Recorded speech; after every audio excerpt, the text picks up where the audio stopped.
friends. Welcome to Girls Gone Godless, the podcast where we don't serve men or their gods, but we do serve looks and the cold, hard truth. I'm Aaliyah. I'm Christina. And I'm Noe.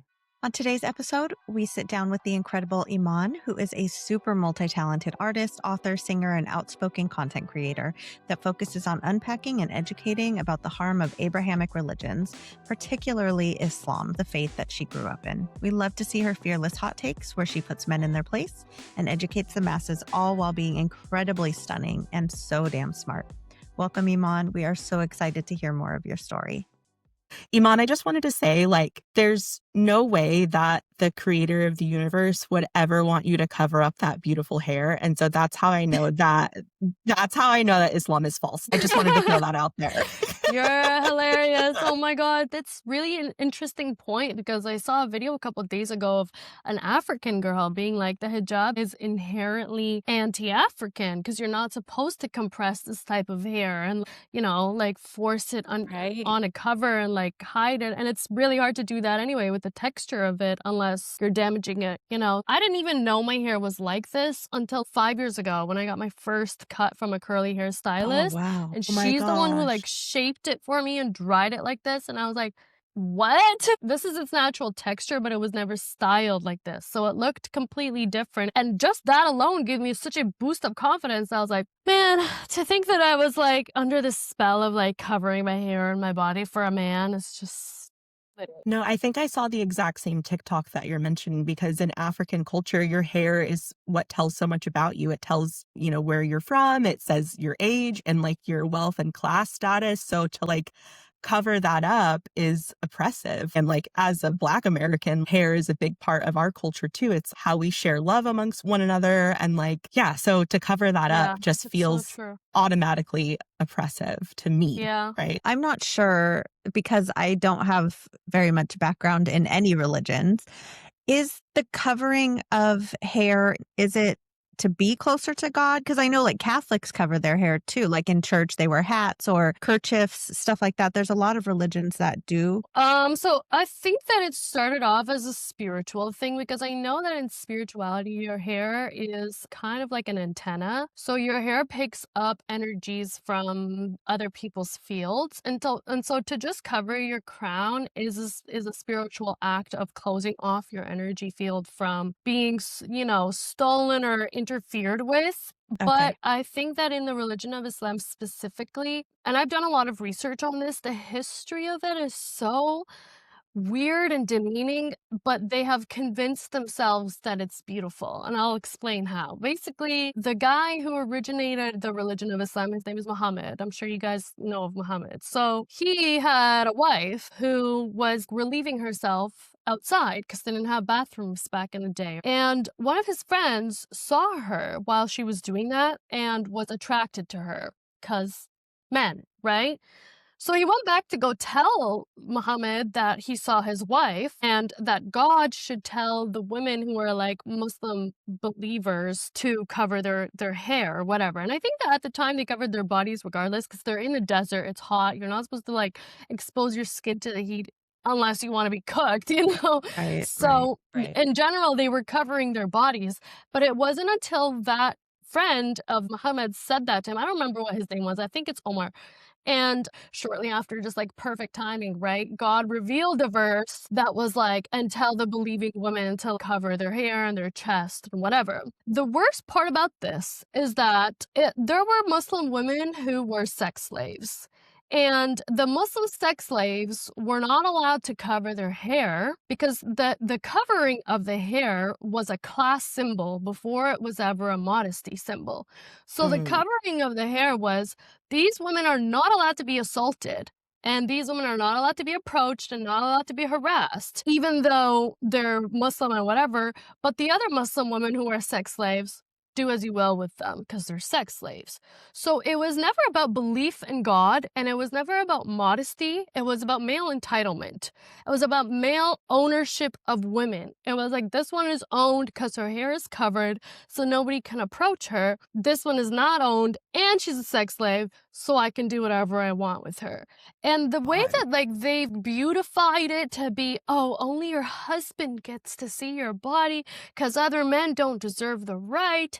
and da da da, all this stuff. These are the narratives that they tell young Muslim girls, right, about wearing the hijab. It causes such a like a pink washing, I want to call it, of the history of what the woman actually went through in order for this to be the stance that everybody has today. And it further reinforces the fact that your husband owns you because he's the only one who's allowed to see your body and allowed to see your hair, and other men just are simply not entitled enough to look at you. When in general, men look at every single woman that passes by. They don't care, right? Yeah, covered or not.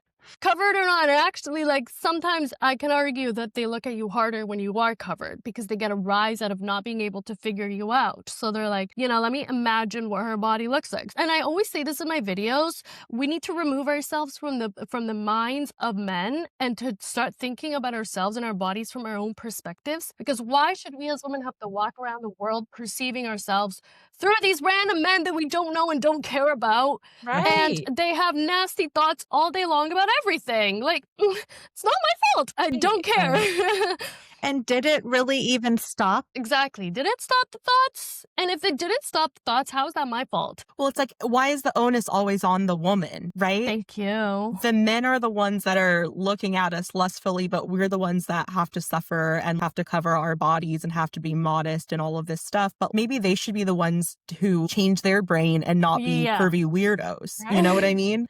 And not like sexualize normal things like hair. Hair, like it's a normal part of your body. Or taking a piss outside. Like, come on. She just had to pee. Like, what if she's bald under the hijab? Is she still, like, arousing you? Because her hair's not there, I mean, bald heads can be sexy, too. They can. Right. You're tempting me with your scalp. But then it goes to show that it's not about the hair, Right. It's about control. I imagine it didn't stop sexual assault either. At all. And this is another one of the things that I'm constantly talking about in my TikTok videos. Muslim people have this aversion to Western society because they think that Western society is like demonic and devilish and sinful and inherently evil and wrong, and those people are our enemies. So it's interesting that they have these perspectives, but then they freely move to the West to practice their religion without any type of law telling them that they have to wear this or they have to stay home or they have to do that, right? So anyways, the point is they have this aversion to Western culture where it's like apparently the women are treated worse over there, but I argue that they're treated more normal because men see women in bikinis and short shorts and tank tops and sometimes even topless at random clubs or whatever, like they're exposed to a lot of female bodies. So there's not a weird, disgusting, perverted obsession with every single female body part. Whereas in the Middle East, they'll get aroused by your wrist, by your neck, by your ankles, by your toes, right? And it's like, where does it stop? And it doesn't stop because everything is wrong for them. So, and I think like part of it is not inherently their fault because as little boys, they're told like, don't talk to women, don't approach women, don't have sex, and so they're growing up and they're suppressing all these urges.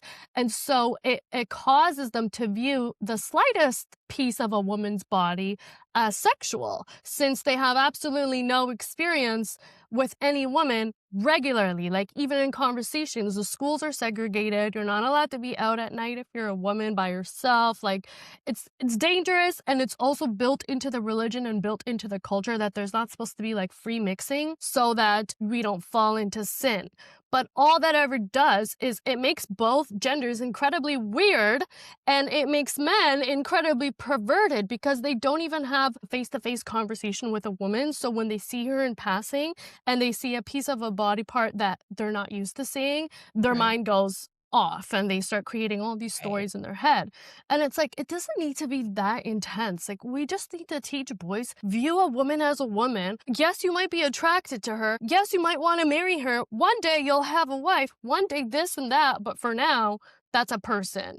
It's not your property. It's not someone that you objectify. And I just don't think that that's ever going to happen because unfortunately it benefits them to objectify us and to own us and to possess us and to police our body parts and what we show and how much we, talk out loud in public. Like in Afghanistan, women aren't even allowed to speak in public. Can you imagine going to jail for saying like, excuse me? Right. Like your voice is that tempting? It's so disgusting that there is that level of control in that society over women. It breaks my heart. And as an American, I feel bad because before the US went into Afghanistan, it wasn't like that, Mm-mm. right? Like it Mhm, wasn't mhm. to that level. But since there was such a backlash, you drive this way and you overcorrect all the way over here. And so to me, that's what it seems like the government or is it the Taliban that's in The control of Taliban, yeah. FBI? So if they're listening, hi guys. Just kidding. When I first started making this content, I created a Telegram group with ex-Muslim women who are like around the world to be able to like talk to each other. Like it still exists. I'm not as active in it anymore because it's sad. Like it's very sad, honestly. They just tell their very sad stories all the time. And a lot of them are in the Muslim countries that we think like we're never going to hear from these people. Like there's people in Iran, there's people in Afghanistan, there's people in Iraq, there's people in Kuwait, all parts of the Middle East. And they're like, yeah, my life sucks. And if anyone ever found out that I was sending you these messages, I would go to jail. Like my life would be in danger. And then the most messed up part about it is that Islam will convince women that they have rights. So you get these people who are actively being oppressed, but they're speaking the fact that they're free to everybody else around them and that they have rights. It's kind of like a cage of your own words, you know? It's like you've built up this wall that you think you're free in, but it's a wall because there's other people on the other side who are not in this wall with you, but you've convinced yourself that it's okay to be in the wall, that it's better for you to be in the wall. It's sick. Like, it's so sick. They brainwashed them so deeply to not even be able to question the fact that they're oppressed because they Yeah. think it's good. It's sad. I was just going to say, like, maybe to a lesser extent, but I see that in all of the Abrahamic religions. Like, I mean, Mormonism, all of the ones that, you know, try to make you feel gross for just being in your body. And like you said, it makes them more obsessed with those body parts and it makes them have this unhealthy obsession, which is why I mean, I can only speak from what I know. Like the Mormon church, there's so much sexual abuse, there's so much Mhm. pedophilia. And it's like, that's the reason, is because you're Mhm. not letting people be normal and grow up with these normal feelings, and then it gets pathologized and they turn into these like really creepy, I don't know. Creepy It's fucking definitely weirdos. Right. yeah, and Yeah. it's definitely a problem in most religions. Yeah. Right. And if God does everything perfectly, why would he create this body that gives you these urges and these natural feelings and these Thank you. emotions and then says, no, those are wrong? Like, is he Thank perfect you. or is he flawed? Because you can't say Right. that he's making these perfect people and then they're having all these imperfect thoughts. I think that at the basis of this is a suppression of our sexual energy, and TikTok hates when I talk about this topic. So I don't. Sometimes other women do, and I'll just repost their content. But the suppression of your sexual energy, whether as a boy or as a girl, is essentially the killing off of your creative energy. And when you kill someone's creativity, when you kill someone's drive and someone's sexual energy, then it's easier to convince them that the only purpose of their life is to submit and worship. And so when you disconnect children from the desire to be curious and to obviously there is a line between appropriate and inappropriate, but to completely suppress that sexual energy or to not teach them how to channel it in healthier ways, you allow them to become a willing participant in their own oppression because then they give up on creating things. There's a reason why Muslim people are not artists. It's Mm. because they've convinced themselves that it's wrong to dance and to sing and to perform and to have creative sexual energy. Sometimes they'll paint or they'll do sculptures and whatever, but even then they're criticized heavily by other members of the Muslim society because you're spending your time creating something when you should be spending your time worshiping God, and you should be spending time giving back to the community and doing extra prayers and all this worship. And when your mind is constantly occupied with that, where is your creative energy supposed to come from, even if you do have it? And then how are you supposed to feel proud of whatever it is you end up creating if there's an underlying layer of guilt of, oh, I should have spent this time praying instead, or I should have spent this time at the mosque, or I should have spent this time reading Quran and memorizing it and whatever, instead of being a human being who has Right. creative energy. And that's why religion is so interesting to me, because it's like, at what point does the line between peace and like the complete suppression of all human desires blur? Because Yeah. sometimes when they're in that full submission, they convince themselves they've reached a state of peace. And as someone who has been there, I I know what that feels like. You're like, okay, nothing matters. I'm worshiping God. At the end, everything's going to be good. I'm going to go to heaven. This is okay. I feel good about the words. I feel good about the prayer. And that becomes a peaceful life for you. But then your desires sooner or later are going to emerge again, and at that point it's like you're fighting yourself, you're fighting your own natural creative energy because it is a system of control. And nobody's ever going to be able to convince me that it's not, because the proof is in the pudding. I made my best music when I deconstructed from religion. It's not a coincidence that a lot of people who leave religion end up creating beautiful things and leading Right. beautiful lives because they suddenly have their creative juices back without the guilt attached of, oh, I shouldn't be utilizing this energy, Right. and That's it's such just a good sad. point. I never thought of the creativity part. Like, obviously, religion makes you feel shame in your body and guilt about Mm-hmm. all of the things you do or sinning. But I never thought about that you feel guilt even for expressing yourself creatively. That's terrible. Mm-hmm. Right.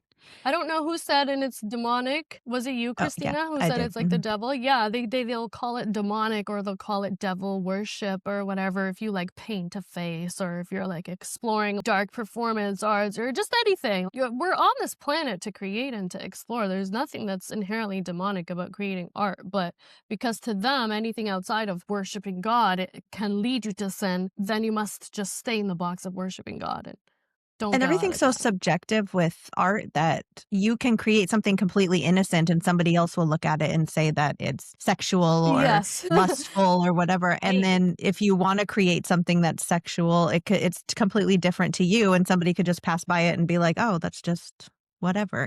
So Exactly. that has to be so tough. Yeah, I've never thought of, and as an artist, it's like, oh, I couldn't even imagine Do you suppressing that. paint? I do. Yeah. Yeah. And you And know that when you're in the flow of the paintbrush, when you like time doesn't exist, your phone doesn't exist, your hunger doesn't exist. Nothing exists except for that flow of energy from your spirit, your soul onto the canvas or onto the paper.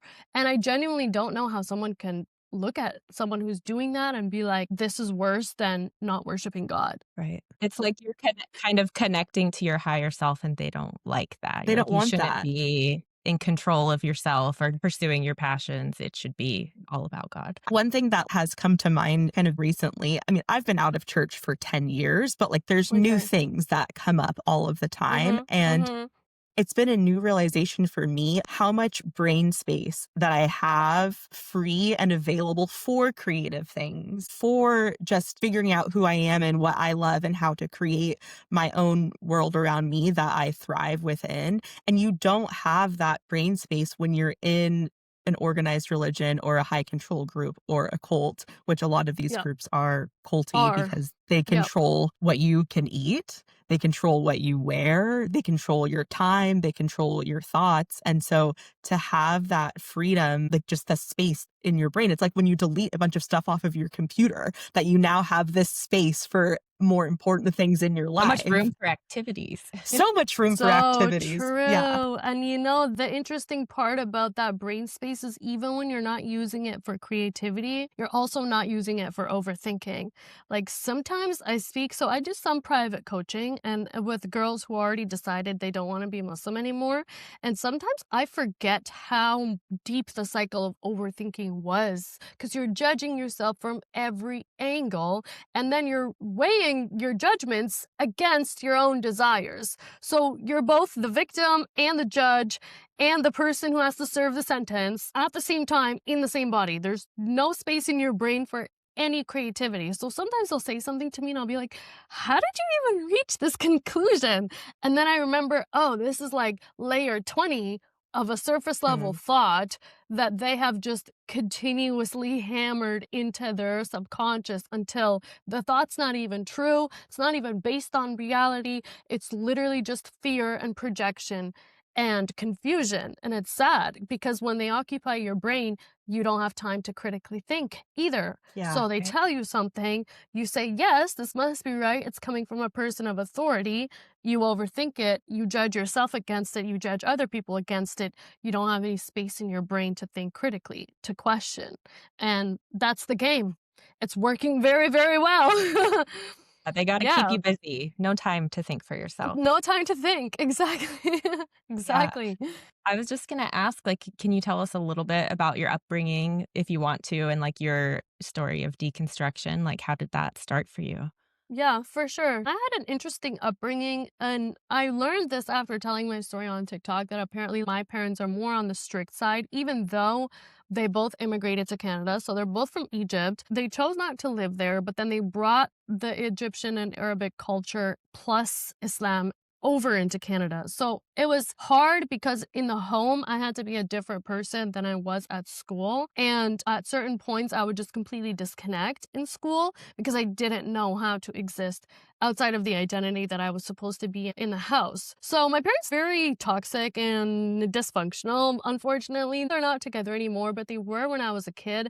And I would say that my mom was a little more on the chill side, but my dad being the man of the house and an Arab man with a fragile ego constantly enforced whatever his rules were on us. And I very quickly caught on to the fact that he was a hypocrite because there would be things that like he would sit and preach to my sisters and I about, and then the next day he would do the opposite of what he just preached. So I didn't accuse him of anything and I didn't like approach him about anything. I just started taking notes and I was like, okay, like this is a system of control very clearly.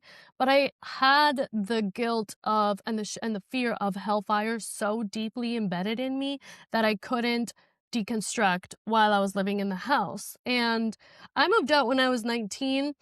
It took a really long time to convince my parents to let me move out, but because I was one of the older kids in my family and I was also apparently a good one because so basically summer of ninth grade, my grandpa passed away, and that was the first death in my family that made me realize like, oh, I'm gonna die too. And because I was still deeply religious, I went completely like overboard with the religion and I actually started memorizing the Quran and I stuck to my 5 daily prayers. I completely pivoted my life, but it was a very conscious decision because I was trying to force myself to believe in it. Like, I knew that I didn't believe in it, but I was like, I'm gonna die, so let me force myself to believe in it. But during those 4 years, until I graduated high school, I was the star child in my family. I got preferential treatment. My parents let me do things that they didn't let my siblings do. They trusted me more. So by the time that I wanted to move out after high school, they were like, okay, she'll stay Muslim. That was their whole fear, basically, is that I wouldn't be Muslim. And it's ironic, right? It took me a while, even after moving out to deconstruct. I think it took like 6 years after moving out to Wow. deconstruct because I was still afraid. I was still holding on to the fear of hell. I was still holding on to the fear of like, what if it's true? You know, what if my parents are right? And I also didn't really know why I didn't believe. I just had a feeling that it wasn't real, but I didn't have proof. So a part of me was like, it's the devil. Devil's putting thoughts in my ear. You know, they tell you that all the time. Yeah, right. And really, it was just my intuition being like, girl, wake up, girl. you know? So, yes, it actually wasn't until I learned about the laws of the universe that I realized religion is a bunch of BS. And it's because the laws of the universe worked for me instantly. As soon as I started applying them, they worked for me instantly. And that's how I knew like this is a physics universe. It's not a philosophy universe. It's not a good versus evil. It's just physics. And if we learn how to use the physics properly, we can get the results that we want. So it made me realize, oh, wow, like at some point they knew this information. Like there are Arab scholars who were mathematicians and scientists and astrologers and what they knew this information. And I somewhere along the way someone came up with a plan that said, "Hey, this is esoteric hidden knowledge now. We're creating a new plot line." And it And they're worked. committed to the It did. bit. They're really doing it Right. for the plot. They're doing it all the way to the end. They're taking it home. Like, no, My it's gosh. sad. It's really sad. And I didn't have enough courage to even make these videos until I did a course with this girl last year, actually, around this time called Womb Cosmology.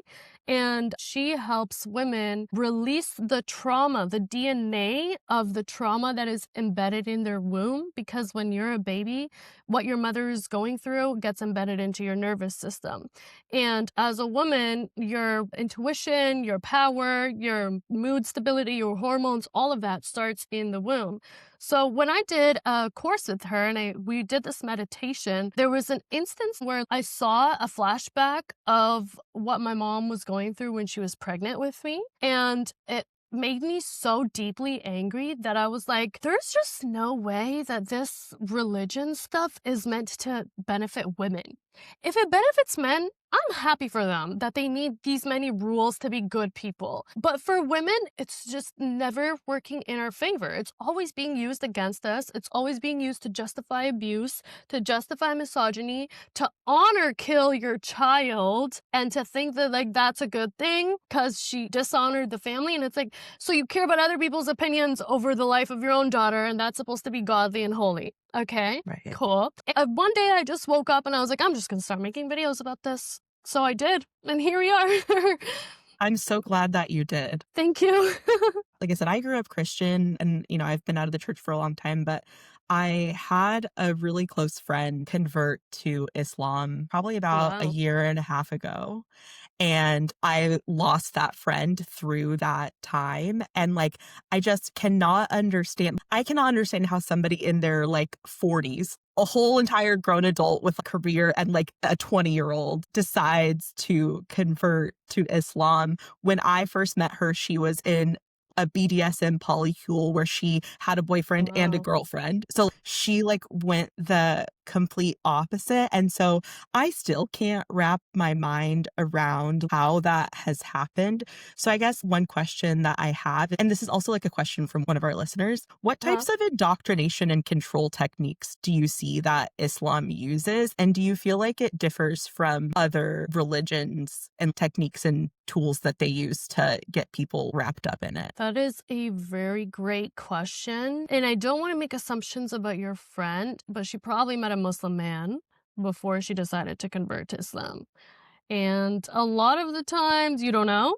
Maybe. No, no. So she said that her reason for converting to Islam was because of what was going on in Gaza and in Palestine. And she was impressed with the people still having faith in this belief system that she wanted to dive deeper and like learn more about it. And so she started going to a mosque and like really found community there. And she was also struggling with alcoholism. And so she said that Mm.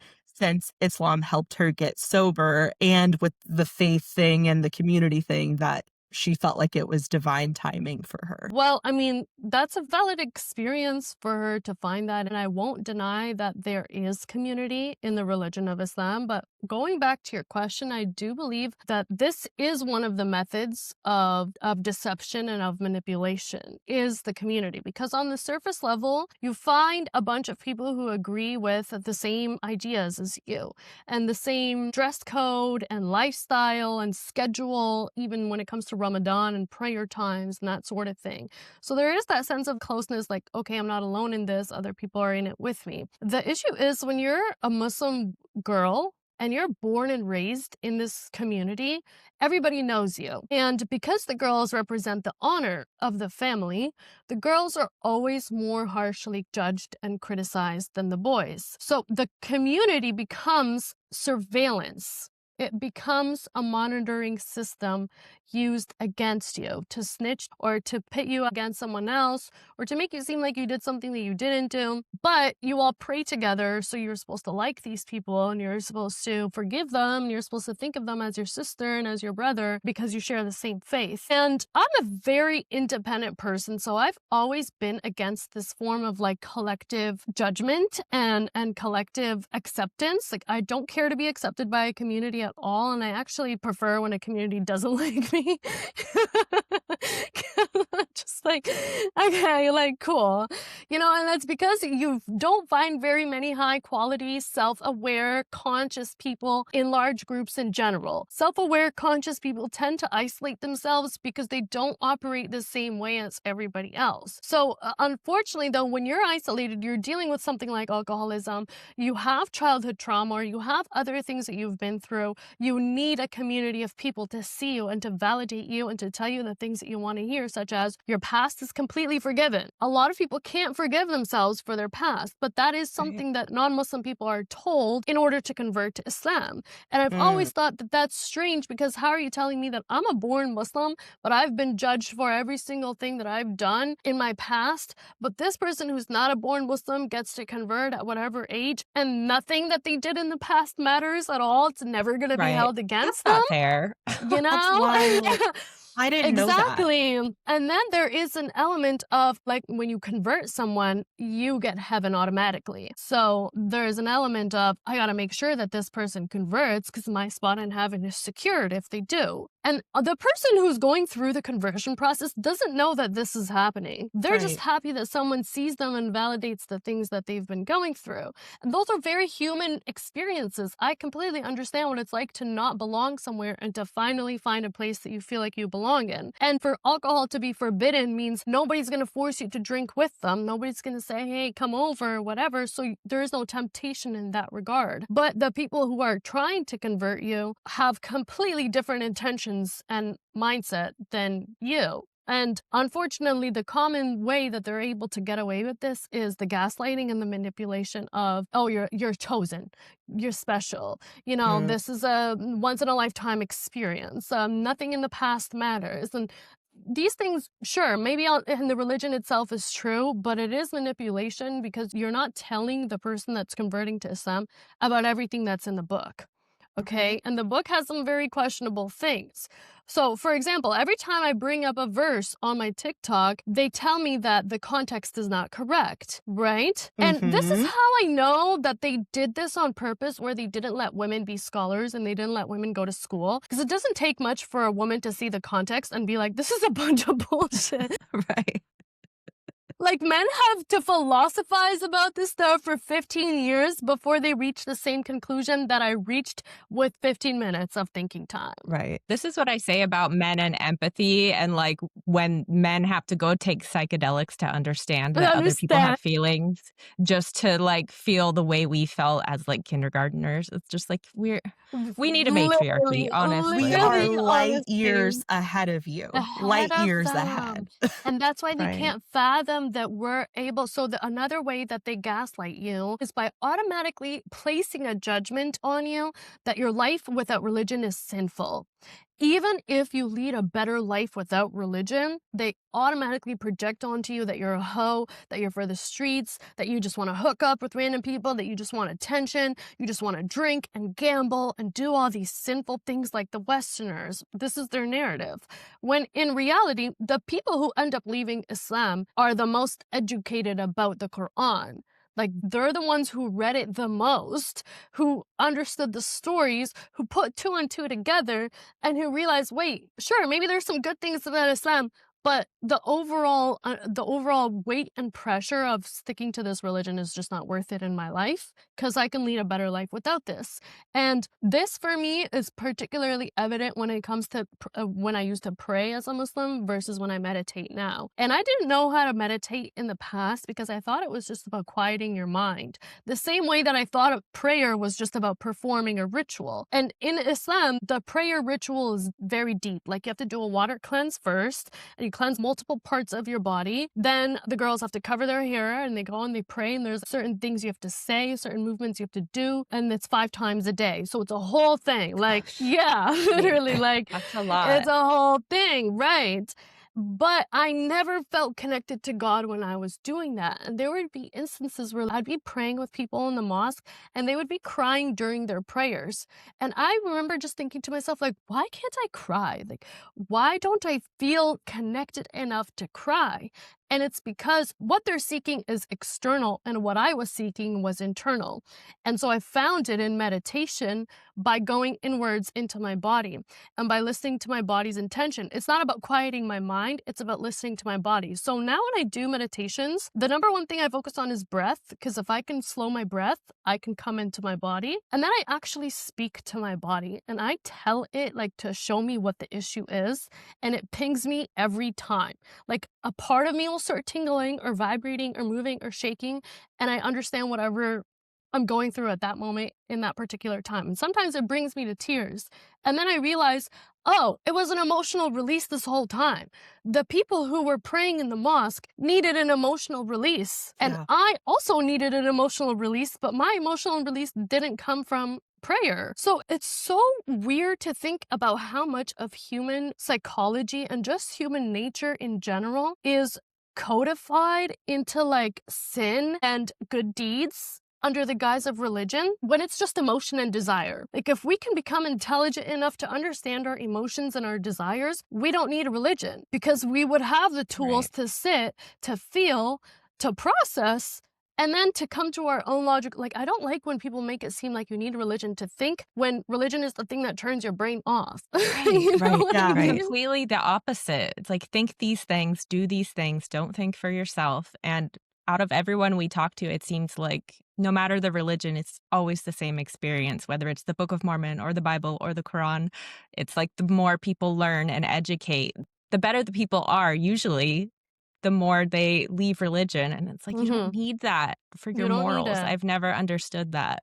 Because we already know what our morals are. We already Right. feel it. It's just that we're so disconnected. And the reason why we're so disconnected is because we've been forced to judge each other on external things instead of on internal things. We've been forced to judge each other on class, on gender, on race, on location, like wherever you're born and whatever, when really we should be judging emotional states. We should be judging capacity to think critically. We should be judging like Right. whether or not this person feels loved as a person. And it starts in childhood, and I say this all the time. They indoctrinate you in childhood because they're too lazy to teach children how to feel and think. They don't want children that feel and think. It has always been Yeah. about controlling the child, which is why I'm very anti having children also. And it's interesting, Islam specifically promotes having children as something that God loves, but it's like you're just having children because you think that that's what God wants you to do, but you don't realize that this child is a real person. And at some point, they're going to have an emotion that you don't feel like you want to deal with. But what are you going to do in that moment? Shut the child down or allow them to understand that this is a feeling and move through it? And it's crazy how that one little differentiator between having the space to feel your feelings as a child and being told that you're disobeying your parents and you're going to hell completely changes the outcome of who you are as an adult. And Right. I say this all the time. We shouldn't be telling children about hell. We shouldn't be telling children about heaven. We shouldn't be Great. telling No. children about Judgment Day. Just let No. them feel their feelings Right. and form like an identity first. Let them be conscious and Before then we fill them decide. full of anxiety. Yeah. Right. They even develop when they're afraid of their natural body and natural instincts and that they're going to be tortured forever. Like, I can't even imagine what that does to someone. And like, it's just so sad. Yeah, and who knows what forever is like as a child too. Like that's Right. overwhelming. Like I'm gonna burn in hell forever. Like Right. I'm 6 years old. Right. I saw your video about that where you say that, they tell people that children are a gift from God, but then they're treated like a burden when they're there. And they have so many that it's like you can't give your attention and your love and all that stuff to so many children. And if God really felt that these were gifts, why are you automatically full of sin the minute you're born? It's like, what? It's just a race you can never win. Yeah, it's an They keep unattainable moving the goal. goalpost. Yeah. Exactly. Yeah. Yeah. In Islam, is it that you are born with original sin? No, so that's actually slightly different. Yeah, we don't believe that we're born inherently sinful, but we do believe, and this is it goes into that a little bit because the bottom line is poverty. Poverty is glorified, and when you can glorify poverty, then you can also tell someone that they're born inherently sinful, and that's why they're in poverty, and so they have to pray their way out of poverty. And in an Islamic perspective, when you're born into poverty, it's a test from God, so you got to prove your faith through accepting the fact that you're in poverty. And then you also got to have blind faith that somehow, somewhere, someplace, God's going to provide for you and all these poor children just because you had blind faith in him. But we see over and over again that that's not the case. And that's what I find particularly interesting, Aliyah, about your friend who converted to Islam because of what was going on in Gaza, because I have a completely different perspective on it. My perspective is, why should someone have to be tested with this much war and poverty to prove their faith and loyalty to a God, and then the God doesn't respond? This is like my biggest thing that kind of broke my shelf and like caused part of my faith crisis is, how is it that I'm supposed to recognize God as my heavenly father, but he's such a piece of shit, where like he knows exactly what I need. I'm asking for the things that I want and need. He's in control of the whole entire universe. So that means he could give me the things that I need, or he could stop world hunger, or he could stop genocide, or he could stop child abuse, or he could stop all of the bad, all of the suffering. He's all powerful, right? He's all powerful and all good. So why doesn't he stop the suffering? And so why would I worship somebody like that? Like, I don't even want to be friends with that person, let alone worship exactly. them. No, Exactly. I wouldn't let him around my kids. I sure as hell wouldn't let him around my No. child. Yeah, and it's sad. And this is the thing, is like they feel as long as they're praying for those people that something is being done, but they don't realize that it's not even about those people in Gaza specifically. The story is so much bigger than Gaza. Gaza is just the outcome of the story that's already been going on behind the scenes. So it's not like God's testing these people specifically. It's that war is something that men justify with religion. This is another thing, is like, how can you call a religion peaceful if war was part of the formation of the religion? Right. Who's it peaceful for? Because it wasn't peaceful for the people whose villages got raided and they got forced to convert to Islam. And what's crazy is the men did that to African tribes without killing the women or children. So they'd go in, they'd kill all the men, then they'd take the women and children as hostage and be like, convert to Islam. That's how they were able to literally erase bloodlines instantly. Like, just convert them on the spot, take them as ownership, and say, this is your new God now. And if you don't like it, you're done. So Right. some of them ended up running away. Some of them ended up converting, but we skip over this part so much when we talk about the history of Islam, because we think that people just, they were missionaries. They went to poor communities and they preached so gently and calmly, and everyone was convinced, and they all willingly accepted to abandon their religion and their culture and to accept Islam as the true religion. That's not what happened. That's not even what's happening today. So how can we think that that's what happened thousands of years ago? No, they violently invaded and murdered millions of people in order to spread Islam. So if you're living it peacefully today, that's great. I'm happy for you. But the history is not something that you can just pretend never happened, because the history is the reason why you're living it today. You know, if that history never happened, if those communities never got wiped out, you probably wouldn't have been born Muslim. There's a thought. Yeah, it sounds very similar to Christianity and I was how going to say same the United script, States different was font. colonized. Right. Exactly, same script, different font. And another thing is, like, why would God wait all this time of like humanity to suddenly reveal Christianity and Islam? What was he doing all those thousands of other years ago if that's the true religion? It just seems like God's sitting around waiting for things to get worse. And I made a TikTok about this too. I feel like God's just like, it's not bad enough yet. Yeah, or he likes it. Right. Yeah, I think like the God's enjoying the show if he's up there and if he's real, because it's how much worse can it get, you guys? Like, do you really think that hell exists? Because if it does, it's on We're this here. plane. Yeah. I was going to ask you, actually, what is hell in Islam? Is it like similar to the Christian hell, or is there something different, devil and flames and all that stuff? Yeah. So there's 7 levels of heaven and 7 levels of hell. And if you know anything about spirituality, you know that the number 7 is like a spiritual number. So it's like they literally just snatched things out of esoteric knowledge and we're like, 7, 99, 12. I like this piece. I like this Literally. piece. Literally. They all just share. Yeah. Yeah, and then they convince you that the other one is wrong, but you're right. But it's like they're two sides of the same bread, like you know. So, anyways, in Islam, yeah, there's 7 levels of hell, and there's like dedicated people who are going to each level of hell, and dedicated ways that like they end up there. Like the descriptions for some of these sinners are very intense, and then also, Muslim people don't believe that when you're in the grave, you're dead. They believe that there's punishments in the grave also. So you die and then you stay punished in your grave until whenever Judgment Day is. So it's like, what if there's 100,000 years between when I die and when Judgment Day is, but my life was only 12 years or like, I don't know, whatever, 32 years. So the 32 years of sinning that I did is worth 100,000 years of waiting to get punished in the grave. The math is not mathing. So I would call myself pretty ignorant. Like, I don't know very much about Islam at all. I feel like Christina right now, because anytime we have somebody on the podcast, Christina's like, wait, that's real? Wait, that's what you believed? Because she grew up completely without Welcome religion. to And my so, world. so I feel like I'm Christina right now. So I'm just like, wait, No. what? Tell me more. Yeah. Like, I'm like, Yeah.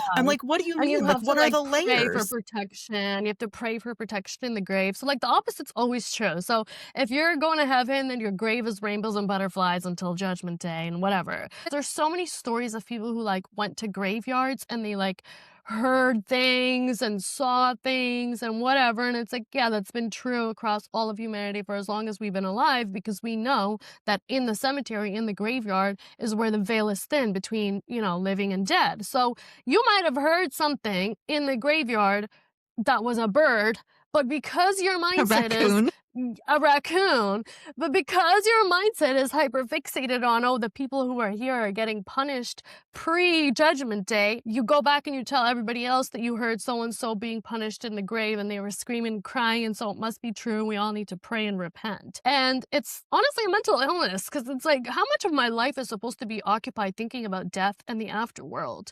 Like, where's the time to live my life if I'm constantly thinking about death and the afterlife? Here's the thing I don't understand. If God wants credit for all of our good deeds, and why doesn't he want credit for our sins too, since he created Satan? Mm-hmm. Like, why does he get to hand off the responsibility of you created a bunch of people who are sinners to Satan when he's the creator of Satan? But we're not allowed to take credit for our own goods because it came from God, and we need to praise God and thank God and worship God. Like, the disconnect. And when you ask these questions, they short circuit. They actually get so angry, and I understand it, because it's too difficult to process the fact that you believe in a bunch of fairy tales. Like, that's what it is. Sorry. Right. It's a bad game of telephone. It's someone's been whispering in someone else's ear, and the circle has resulted in this mess that we're in today. I know that obviously Islam is an Abrahamic religion. So how much of what we have as like the Christian Bible overlaps with Islam? As far as I know, like Islam considers Jesus a prophet, and Mhm. Islam obviously believes that Abraham was real and that his son Ishmael, right, is like part of it. So like where's the overlap and where does it kind of branch off? I think it's all overlapped, but the main difference in belief is that we don't believe in the Father, Son, and Holy Spirit. We believe just like, I don't know why I'm saying we. They. They, not me. You know, like, it's so weird because you'll deconstruct, but you still like think of the person that you were when you were in that belief. And it's like, this is what I used to say when people would ask me this, like, God is one spirit, one consciousness. And then we do believe that Mary was a virgin. We believe that Mary was the mother of Jesus, but we don't believe that Jesus came down as, or they don't believe, sorry, that Jesus came down as God. They believe that God sent Jesus down to spread the same message as Muhammad. But everything else in terms of the stories and the plot lines and the characters, like, it's all the same, which is weird because all they did is they changed the names from Arabic names to English names, you know, Right. or Latin names or whatever. And I saw this little bit, like this comedy bit a couple of days ago, and it was like, some guy was like, his name was Matthew, and he was in a desert, and he was like, "What's up, I'm Matt." I saw that too, and I've always thought that, like, "Hey, I'm John." I'm like, you don't belong there. Like in the middle of Arabia. Like, These white people with blue eyes. Sure. Hey, I'm Matt. I'm here to tell you about the word of God. It's like, yo, that's so funny. And that's why I always find it interesting when Christians and Muslims are always going at each other because I'm like, you guys believe the same things though. Right. You're more similar than you think. And they don't like So, when you like, point this out. Noah's Ark, like, that was a thing for you too? Yeah. Noah's Ark. Dang. Yeah. The story of All the Solomon. classics. Yeah. Solomon. Yeah. All Who's the the other greatest guy? hits.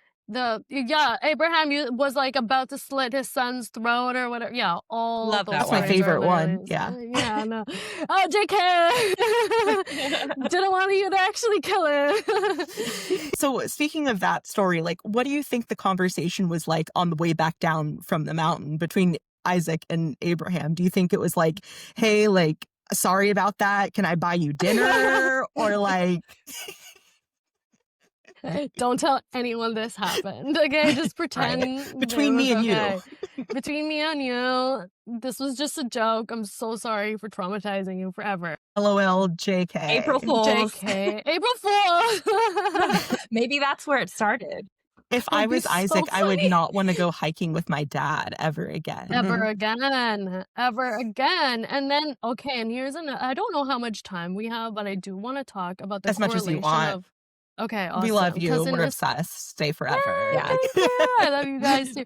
I don't know if this exists in Christianity, but in Islam, like the relationship between God and you very heavily resembles the relationship between your parents and you. And that's why I think that a lot of the times, like Muslim people have children because they want to be worshipped, not because they think that children are something that they should be doing for God.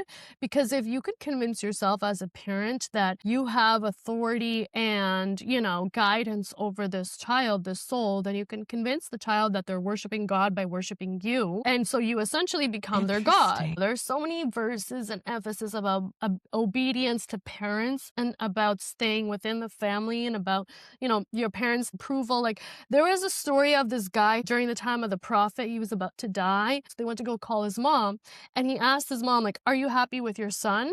And she said yes. And right after she said yes, he passed away.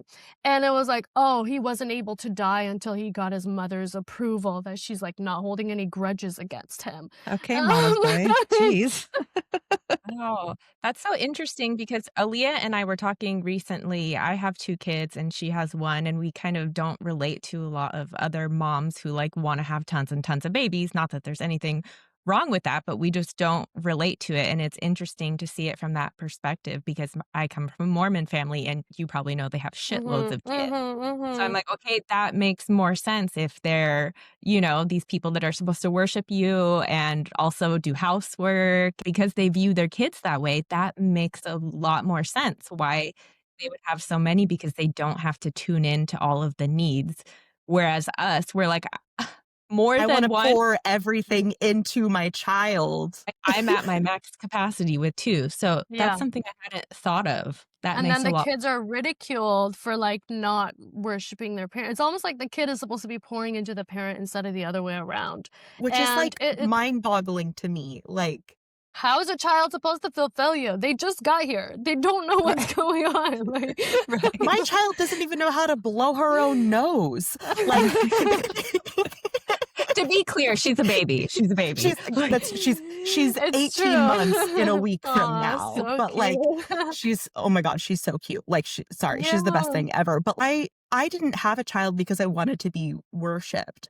I had a child because my husband and I love each other so much that I wanted a physical like manifestation of our love. And I felt like Aw, if there's so anyone cute. that should raise a human being, it's us. And Mhm, so like that's why I had a child, not for mhm. somebody to worship me. Like I want to pour love into her. I hope that she loves me back, but like I don't want worship for my child. And like to have that as your reason for procreation Yeah. is Yeah.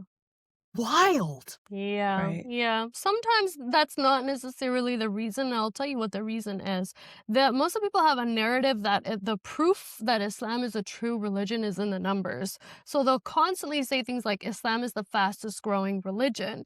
But when you do the research, you understand that the reason why it's the fastest growing religion is because Muslim people have the most babies, and they have the most babies at the youngest ages. So Right. rather than them thinking I should have a kid because I want to be worshipped, they think I should have a kid because I'm helping the religion of Islam grow. You know what I Right. mean? So it becomes It's like about an the MLM. numbers.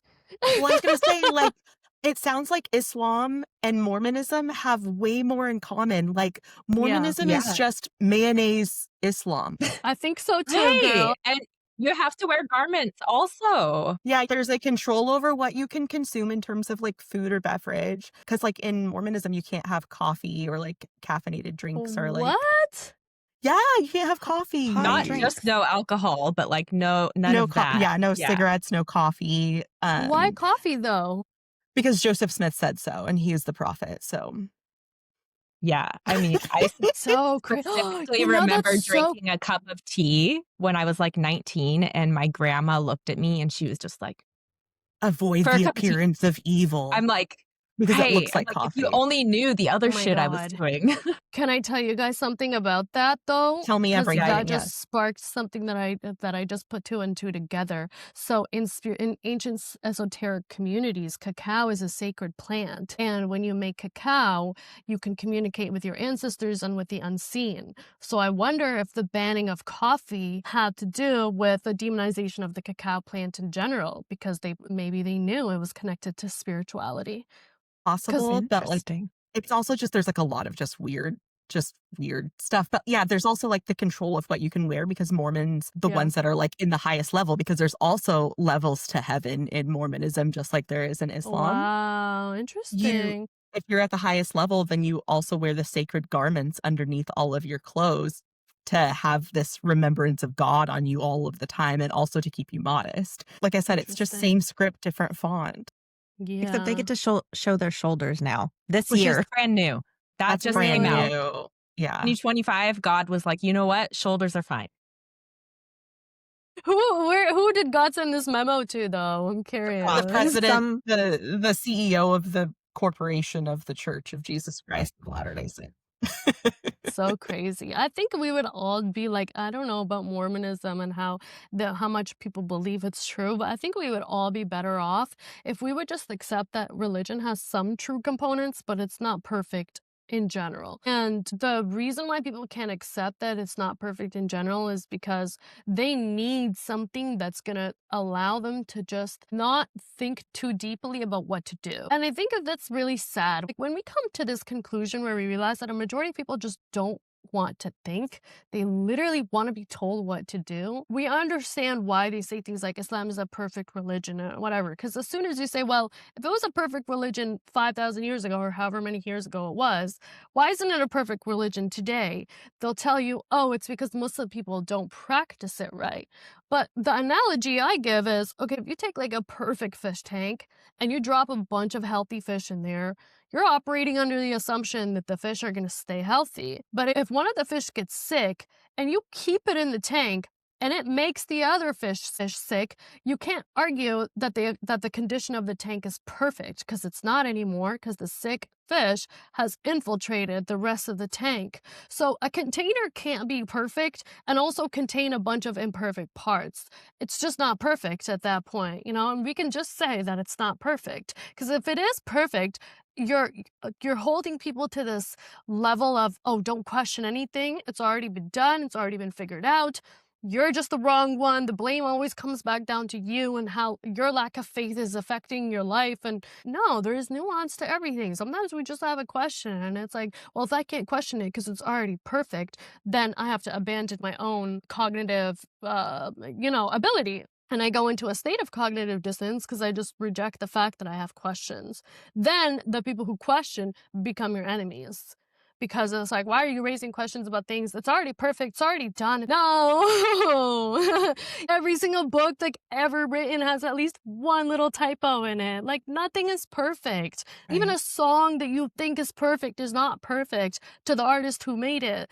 So it's Right. like, and if God is perfect and God created all these perfect things, then why is there so many variations? Like, wouldn't we all just be perfect if we Yes. exist Right. perfectly Yes. in God's perfect image and likeness? Wouldn't we be perfect? Like, Yeah. Yeah. We hear it a lot from Christians like, oh, well, you were just a part of the wrong church, or it was just that family, or it's the people. God is perfect and they're the ones doing it wrong. And so I'm just curious. I'm sure it happens in Islam. It's the same for probably every religion, but I just want to hear your absolutely. take on how they blame it on the people, yet what the people are basing their lives around is the doctrine that's in the book. So, Another form of cognitive dissonance. It's exactly what happens. And unfortunately, Islam has a lot of verses about forgiveness too and about making excuses for people. And I understand that, like, on one hand, that can be used as an avenue to protect people from false accusations and to protect people's reputation. But on the other hand, it's used to, number one, victim blame anyone who gets sexually assaulted because you're supposed to forgive and everything happens for a reason. And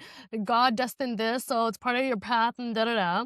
And number two, it lets people off the hook because as long as they feel like you're going to forgive them, then they don't have to actually take accountability for their actions.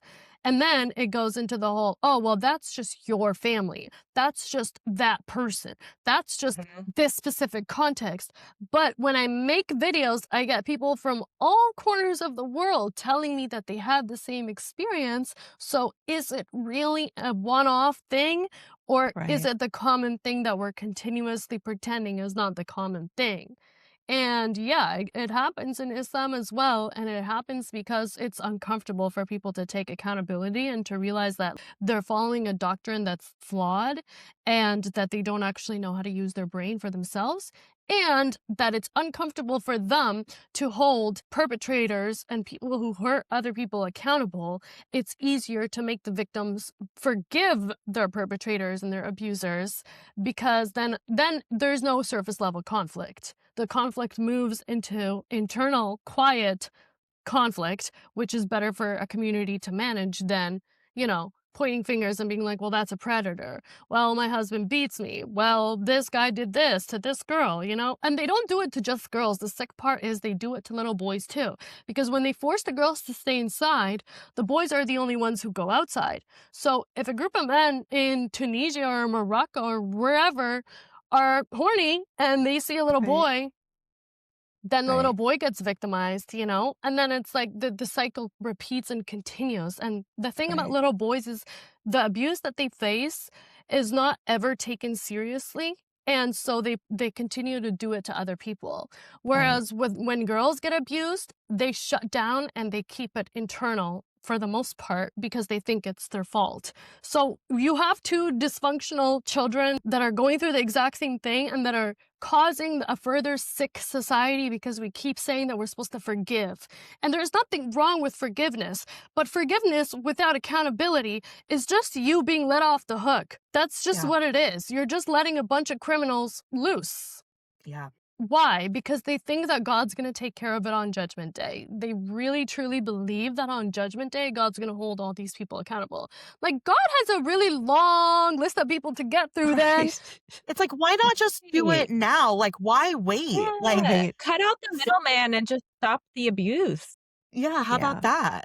Iman, you touched on something that we think about and talk about a lot. We had a content creator named Britt Hartley, and she has like a PhD in like theology and philosophy. And she mentions that religion gives our brain a lot of shortcuts. And there's a reason why humanity has co-evolved alongside religion because it provides the community, it provides shared myth, and that shared myth provides trust within that in group. And Mm-hmm. so having that built-in safety net essentially provides like a layer of security that people don't have outside of religion. And so I know Mm-hmm. just some things that you were saying really brought that point up of like, Mm-hmm. we as humans have created this thing and it does have benefits to it, but it's also like the most harmful thing that one of the most harmful things that we have created as humans Yeah. also on the Yeah.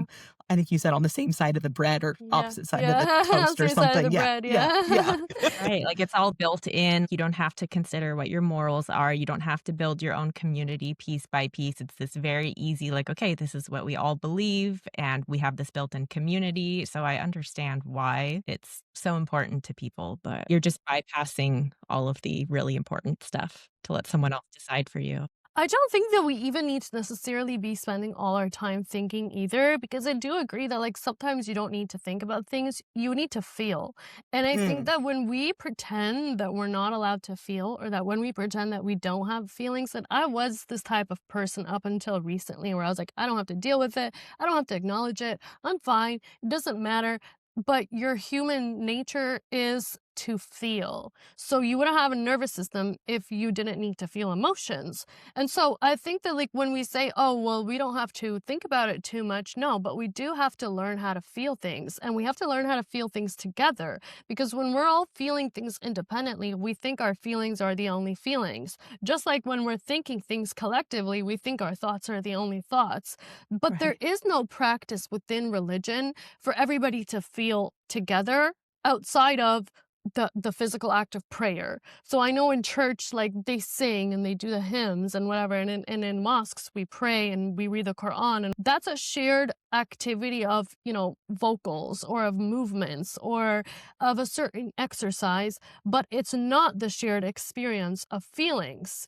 And so that's Right. why the woman beside me who was crying could cry and I couldn't cry, because I wasn't tapped into her emotional field at all. And it really comes down to empathy. That's what it is. It's basic empathy. If we can connect with each other's feelings, then we don't have to judge each other so harshly by what we're thinking and what we're doing, because we develop a sense of, oh, it's a temporary emotion, it'll pass, feel it, move on with your life.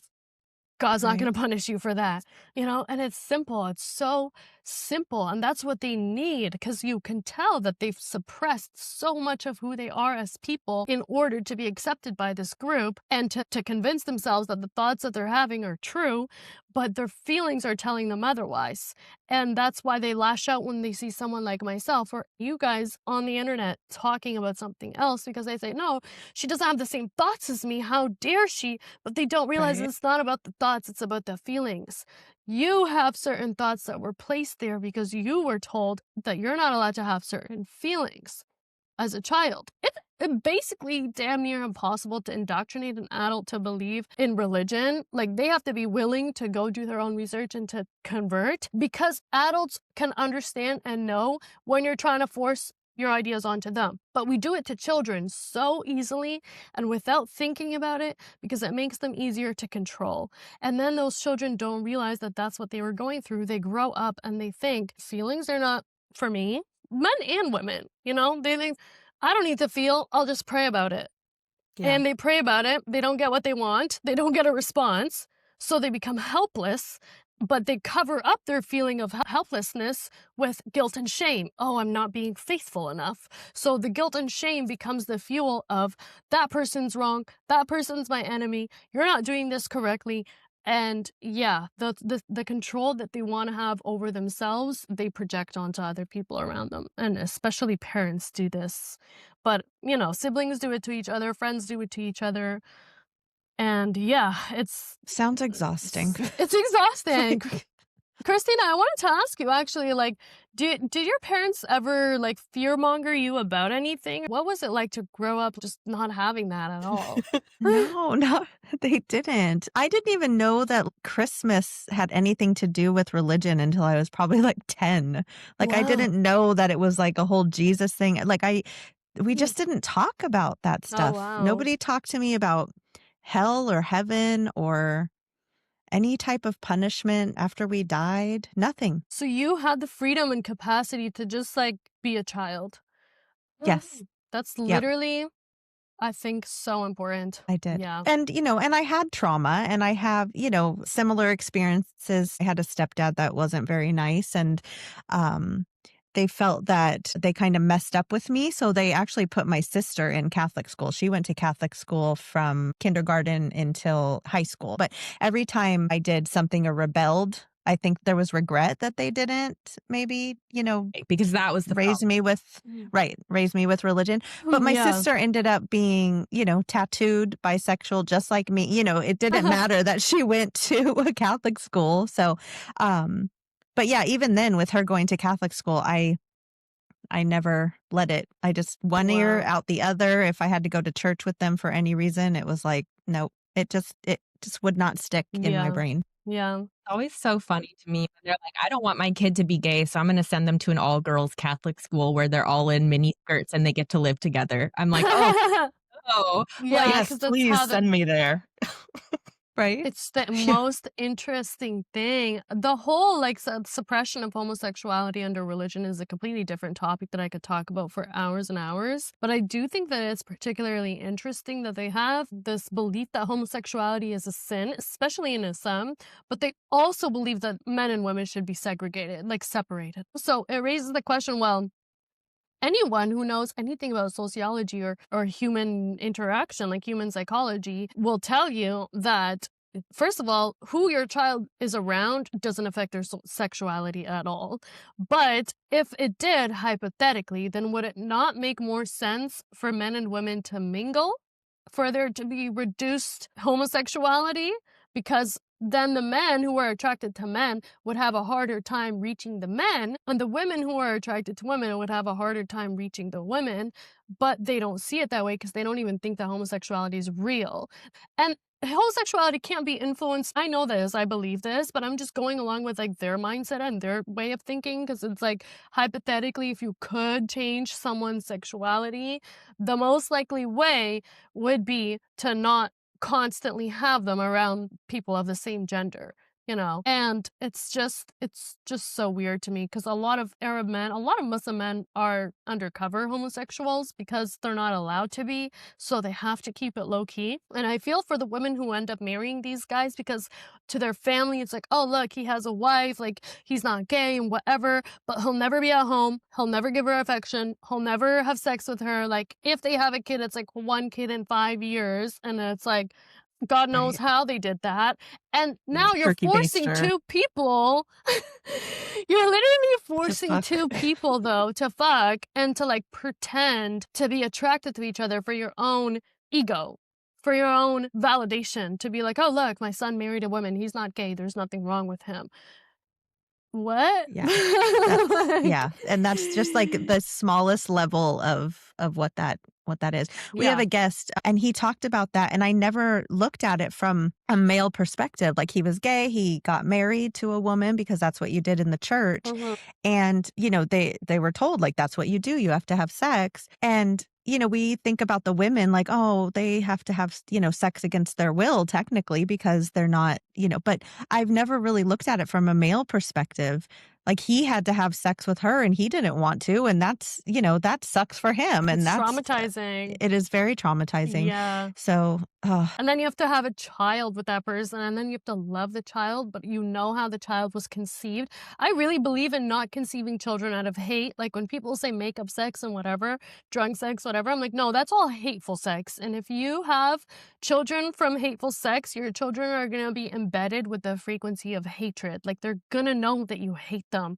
And I think it's so sad that we force people to have kids just so that there's nothing wrong with them on the outside looking in, but we don't think about the child who's going to be conceived out of this hateful sex, and how that child, like that child is a constant reminder to both parents, you didn't want to do this, yeah. and it's like, Yeah. Lots of that's people should not be horrible having kids. at all. And why do we want like young innocent children around people who are just like disgusted by them? Well, it's the same thing where, like, I'm a strong proponent for abortion. I think if you want an abortion, you should be able to get one anywhere, anytime, any place, down at the 7-Eleven. 7-Eleven. 2-for-1 deal on abortion down at the 7-Eleven. Like, I think you should get them anywhere, anytime. And so that's where I really struggle Hilarious. with, like, women who have been raped and then are forced to have this child that is a constant reminder of their experience and of their trauma. And like, how can a religion that is so much like, it's about love, it's about compassion, whatever, to me, that's so the opposite of compassion Mm. for this Mhm. woman. and like her experience, and it's a lack of compassion for this child that's going to be raised. It's just, Yeah. In that's another Islam, whole if tangent that I could go on for hours and hours and hours and me hours and too, but forever. honestly, Yeah. it's sad because it's true. I don't know about Christianity, but in Islam, you're supposed to be a virgin before marriage. So if a woman gets raped, they force her to marry her rapist. Yeah. Because it's better for her to be married and then to like get divorced later, whatever, than for people to know that she had sex before marriage, even though she didn't want Right. I hate it Right. here. I hate it here. I hate it here. I Yeah. hate it here. I hate it here. I can't even imagine. to. It's so freaking sad, and it's like these creepy It's ass old ass disgusting. dudes who are like, Why do men just ruin everything? we need to. That's really the do. problem in every single religion that it Yeah. all boils down to. Yeah. The root cause is these fucking men. Men, you're right. You're right. Yeah, we need a matriarchy today. Yeah, really do. For real.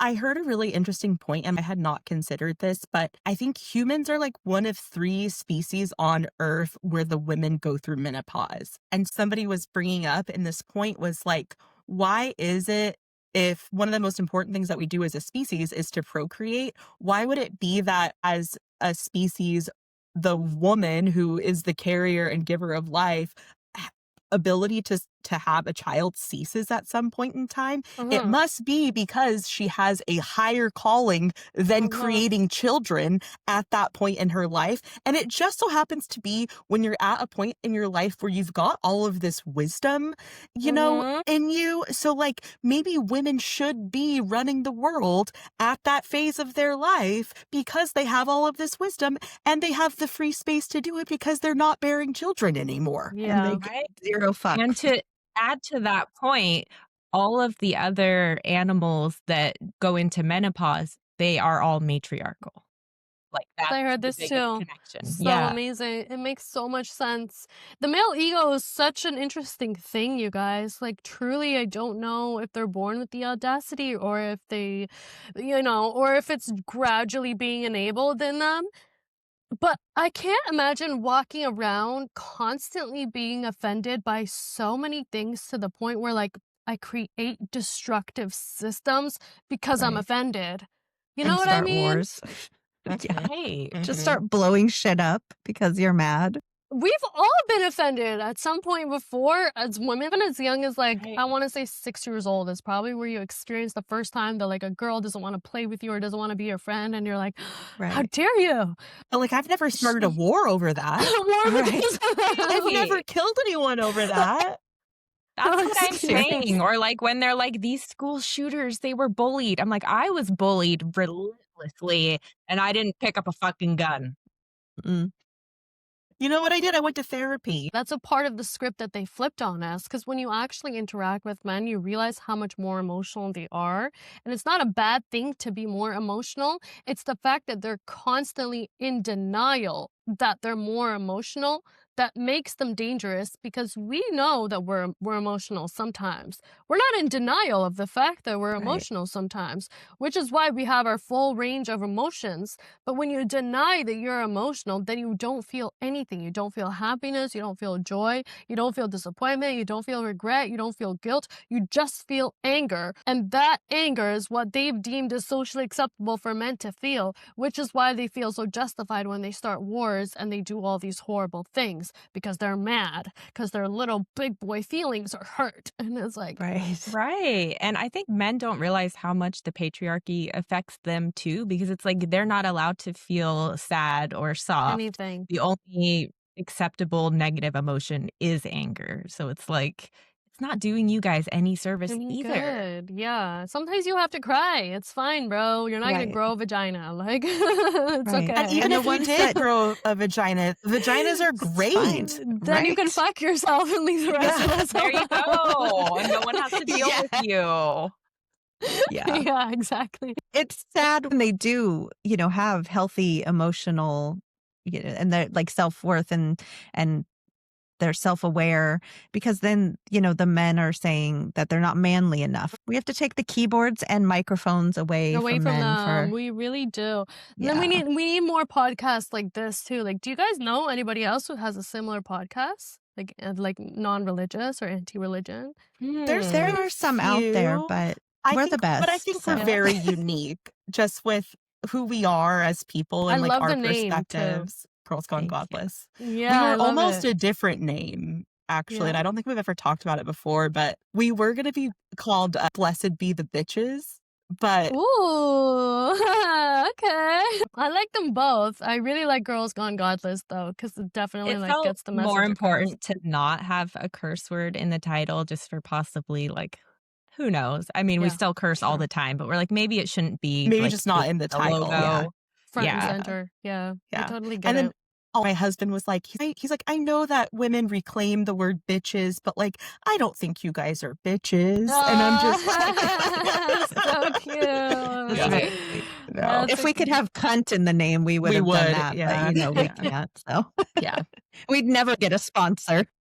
We Right, probably never right. would. And that's what's interesting about some of these words too. I found out the word queen has a, like etymology and like a word that means like lesser than or something that's like Oh, not as important.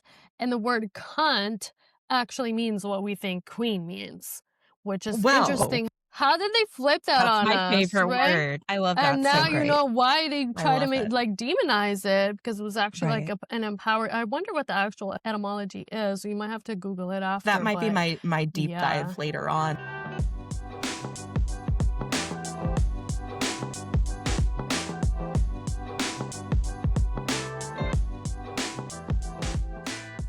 The toxic boy mom trope, I know it's really prevalent in so many religions, but it seems like in Islam in particular, there's this really kind of weird connection between the mom and the son and how that affects how the daughters are treated. So I just wanted to hear your take on that. Well, it's so complex and the layers are so deep, but to like basically to summarize it, women are born conditioned into thinking that men are superior to them. So when you as a woman have a son, because he's a boy, there is an underlying layer of superiority. And because your husband might be a piece of shit to you, the only other man that has some sort of superiority in your household is your son.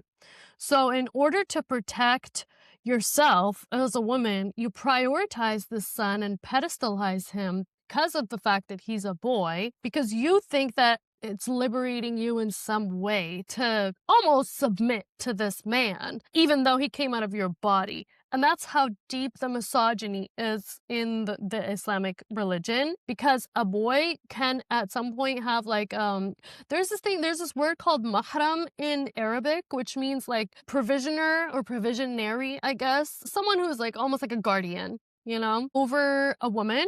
And so if a woman is divorced or her husband's dead or her dad's dead or her uncle's dead or whatever, her son can become her guardian. And because of the fact that like men are so heavily prioritized, they enable this system without even realizing what they're doing because they believe that their son is an authority figure. Then it's sick and it's toxic and it's backwards because obviously the layers cross over between the patriarchy too, where like the Uh, women become the maids of their brothers and their brothers get to go out late and to get to do this and get to do that and the girl can't. But the mother-son relationship has its foundation in this man is superior to me, so I have to worship him, be obsessed with him. And the boys don't realize that that's what's happening. They think that they're just favored over their sisters. So they grow up with a sense of entitlement, like, oh, mom loves me more. I'm the golden child. I'm the special one. I get to tell you what to do. They're not understanding why the mother is treating them that way. So they grow up into really entitled men who just repeat the cycle. With Mormonism, it's crazy how similar they are, and I never really considered it. But yeah, if you're a man in my family, if you have a penis, like you're just automatically so far above us. Like the different treatment is just absolutely insane. So Yeah, I and relate to that. I just don't understand that though, because the penis, like, you can easily disable a man just by kicking him in the balls. Right. Right. And Right. like, if we're talking superiority, like, how is the vagina not more superior? Like, it bleeds for multiple days every single month Right. without dying. That alone should Right. make it more superior. Yes. Meanwhile, I gotta just go like this one time and you're on the ground for 3 minutes. Like, Right. It's just all dangling out there, not good I pushed design. a whole human Not good out. design. You No. push a whole human out, exactly. And it's back to normal. Like, what do you Yeah. mean? A whole human came out of me. Right. A whole human grew inside of you, like That's consciousness yes. grew. Yes. That's another thing that I hate when men like downplay pregnancy too. They'll just like in Islam specifically, they'll be like, heaven lies beneath your mother's feet, which is like your mother is like your source of heaven. And so being a mother is a very honorable thing because, they just really gaslight and brainwash young girls into becoming mothers with this phrase. But then they'll turn around and disrespect a woman who is pregnant in the same breath because she's not making her husband a sandwich quick enough or something.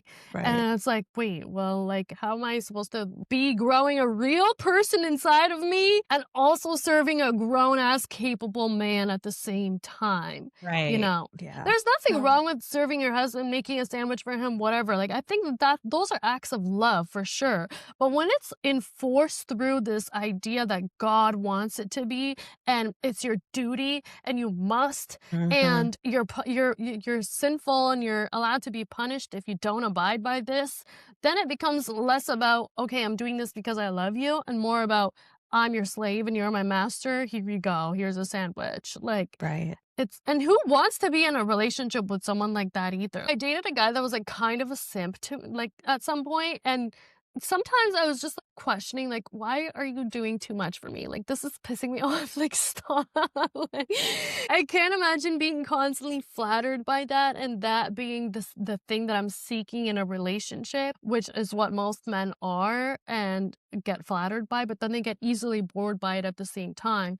And then they go and they pursue the woman that's hard to please. We don't respect people who just blindly follow us and obey us and listen to our command and whatever. There's no way for us to believe that God would respect that either. Unless God is, I don't know, like God like simps. I don't know. I mean, he does. He But does, though, right? Because, like, he at least in does. Christianity, the whole thing is that we were created to serve and worship God. So, like, if he made us to just serve and I don't know. It could, Worship him, then he yeah, must like simps.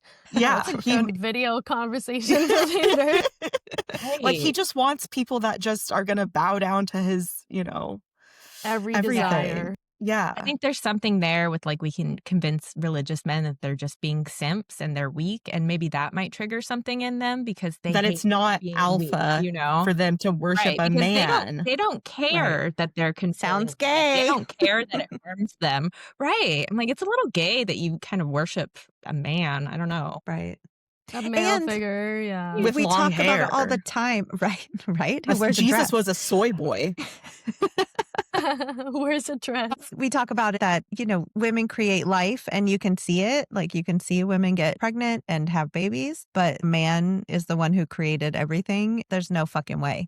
It's like their fantasy of being the life creator. They just can't handle it.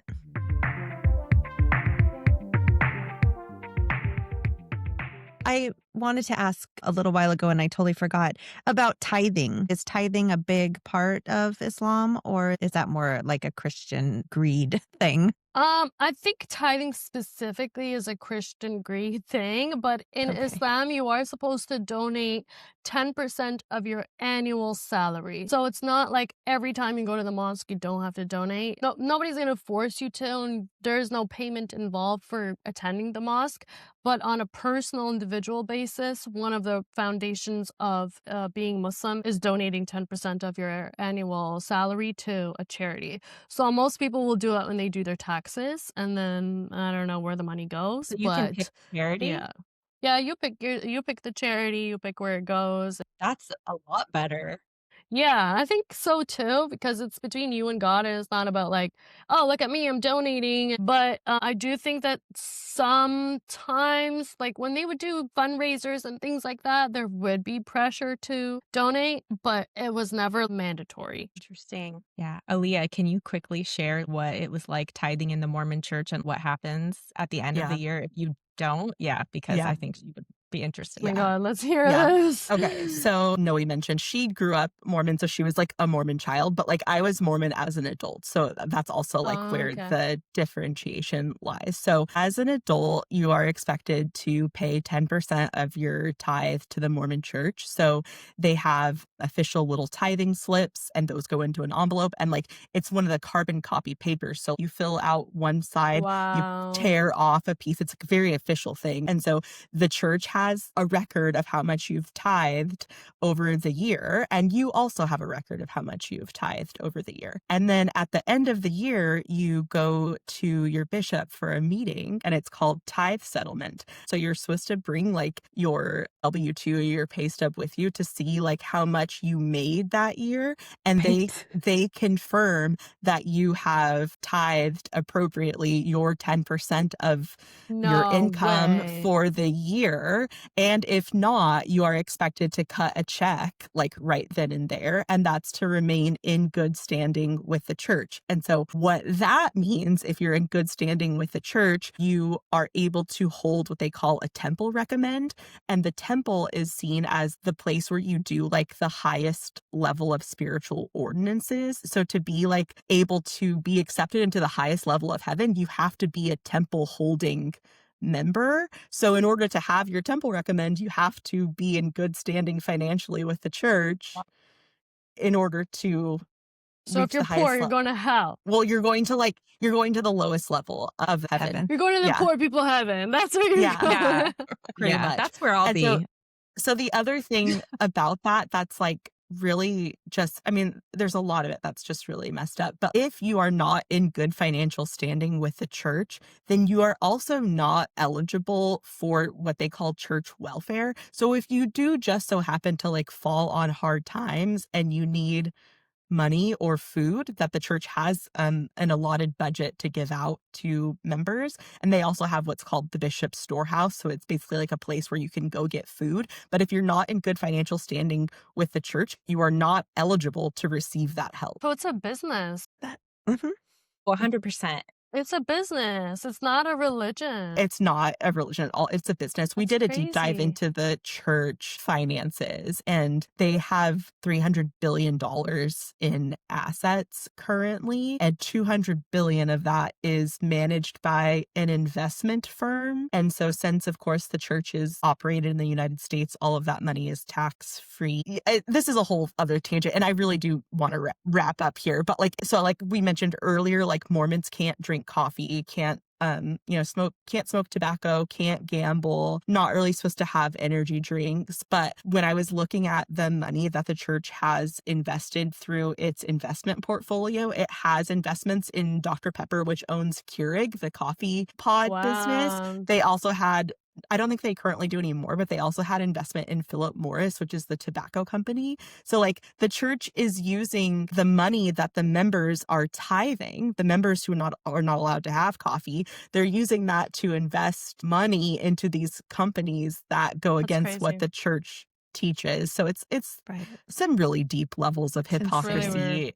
Yeah, it's very Mm-hmm. strange. It's like what Christina said, it's an MLM. Yeah. That's Right. really what Yeah. it is. And at the highest level, they're all MLMs. Yeah. And they Yeah. all benefit from you recruiting more people Yeah. just so the To get people into at the top heaven. can have, to get into Yeah. heaven. You know, Yeah. the interesting thing about heaven too is that, like, why do we have to wait to die to have a good time? Right. Because it's not real. Sorry. Because it's Spoiler not real. alert.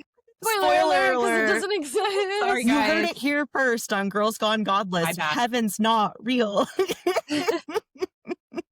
That is such an insane thing to me to realize, is that like we have to wait until heaven to have luxury or to have like material things. I heard it explained to me one time. It was like a lady was like, how are we supposed to have material things when we don't have our material body anymore? And that really got me thinking, because a lot of what motivates people to worship God and to be good people is the reward of material things at the end of their life. Right. But if you lose your body in order to die, then how are you going to accumulate material things without a material body, you know? I Right. just picture like in the movies, you know, when there's a ghost like trying to pick up a cup, and you're like, all their the hands shit that you passing ever through. wanted, and they're just like trying to grab it, and it's like, haha. You're like trying to pick up one of the 72 virgins that you're promised in Yeah. Islam, and you can't because They're yeah. all holograms. Yeah. But like on the flip side of that, why should I be afraid of hell if the whole thing is that you're burning, but if you don't have a physical body and you don't have a nervous system, does it hurt? Or does it Right. hurt? Like this is Does a it thing that hurt? like I hadn't like thought about It's until so true. recently. Yeah, I'm like, I'm not afraid of hell That's a because really good question. if I don't have a body, Right. yeah. It's such a great business model that they promise all of these things that they never have to deliver on. So they're like, give us your money, give us all of your time, all of your energy, and I promise you, later, you're going to get all of the rewards. No, Right. no proof. Fingers crossed Actually- behind their back. At the end of the podcast, we like to play a fun little game just because sometimes we talk about some more serious things. And so we play a game called 7 Minutes in Heaven. We ask these 7 questions and get your silly answers, and we just laugh a little bit. So are you down? Okay. Yeah, super down. Let's do it.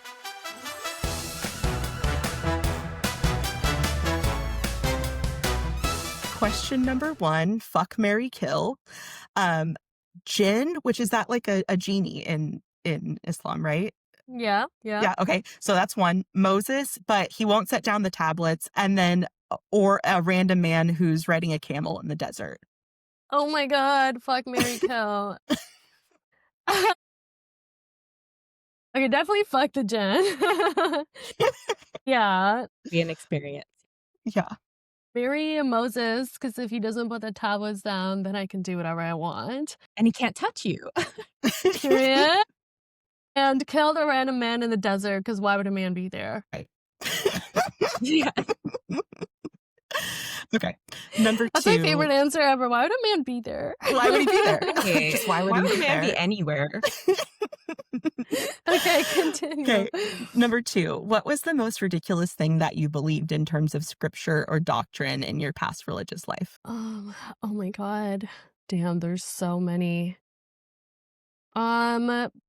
Well, specifically, I think that, like, in the context of Islam, it's very widely accepted that the Prophet Muhammad was illiterate. And the way that the angel Gabriel revealed the verses to him was after he had spent 40 days in a cave by himself. So I just found it absolutely insane that a man who spent 40 days in a cave and couldn't read or write got direct communication from God, but none of the people who could read and write and weren't living in a cave by themselves for 40 Right. days didn't get any revelations Right. from He's God. just going a little stir crazy from the isolation. Yeah. Okay, Right. so basically it So is yeah. Mormonism because Joseph Smith was also supposedly illiterate. Like he only had a very low level of education and he wrote the Book of Mormon. So like it's basically the same thing. Cool. So interesting. Yeah. In your opinion, who is the hottest deity? And this can be from any mythological pantheon, any religion, any culture. Interesting. I don't think I've ever been asked this question before. Is Cleopatra considered a deity? I don't think so. Sure. I mean, Is she's a she? real figure, but I'll take it.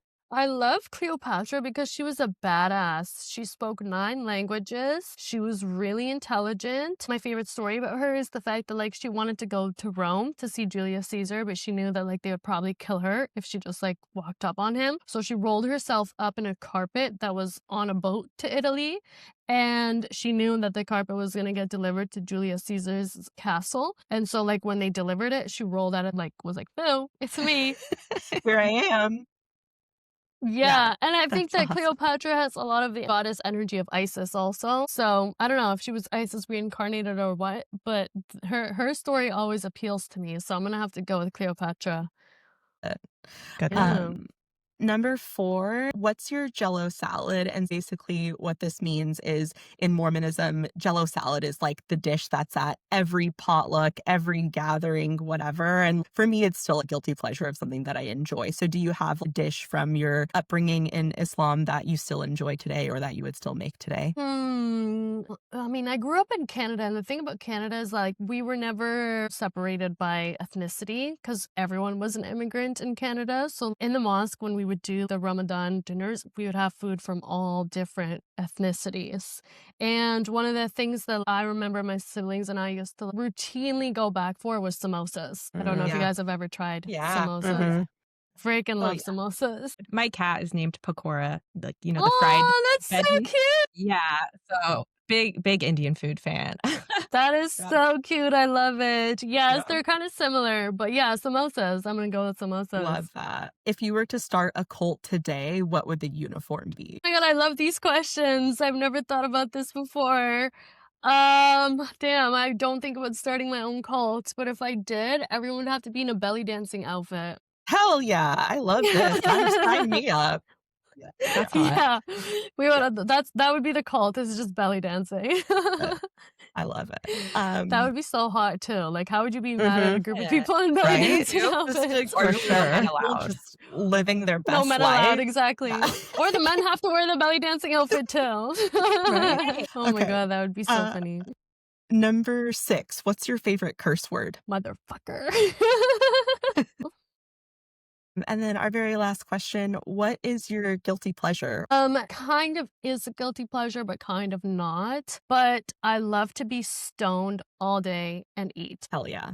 And when I have nothing to do, that is exactly what I do. And sometimes I'm like, I should have rolled another When do you one. not have anything to do though? Because your life just is like, you Right. seem so I feel like I could ask busy. you Thank 500 you. more questions. So if you ever want to come back, I I still would have love so much I to. want to ask you. I Yay. would love to. Thank you guys for having me. I would be more Come than back happy to come on again. anytime. Yeah, Anytime. this was I really enjoyed amazing. talking to you guys. It was amazing. Thank you. Thank Yeah, you so Yeah, much thank you for so much. giving me this space. And I'm sure you learned a lot of new things, and so did I I. learned so many new Yes. things, and we'll include like your socials and all of your links in the Awesome. show notes. But if you want to like plug anything that you're working on, we can, Sure. Okay, I'll tell you. So, I'm an artist, I mentioned that, but I sometimes really struggle to write music. So in October, I decided to do a 30-day songwriting challenge, and I called it Thrival Mode, which is the opposite of survival mode. And the reason why is because a lot of people write music about the struggle, which is not necessarily a bad thing, but it's hard for other people who are struggling to consume songs about struggling.